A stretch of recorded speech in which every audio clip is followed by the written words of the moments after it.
and we can bring up the now King's statement mourning the death of his mum, Queen Elizabeth II.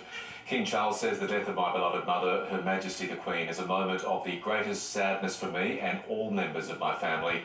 We mourn profoundly the passing of a cherished sovereign and a much-loved mother."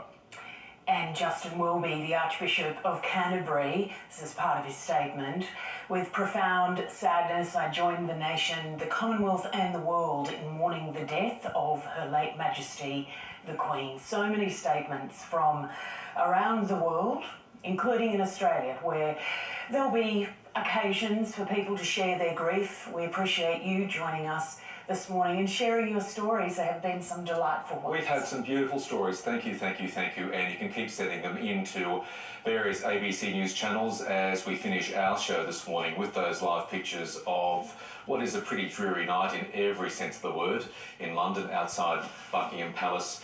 ABC News across all platforms will have continued coverage of the death of the Queen today and certainly over the next 10 days. A momentous day, and it's really starting to hit home. I think you'd agree, Lisa. For me, we were on air at 4 o'clock this morning, and as you go into these big stories, and I can't think of a bigger story than this one that I've covered, you sort of go into autopilot in many respects, but I'm now reflecting on the passing of the Queen, and it is quite an emotional moment for me because she, like you, Lisa, Madeline and Mary, and everybody watching, has been such an integral part of my life over my 54 years on. Yeah, and although it might have been an event that we were preparing for and we wanted to be able to bring you the coverage you deserve this morning, it is certainly still a moment to pause, to think back on an extraordinary life of an extraordinary woman.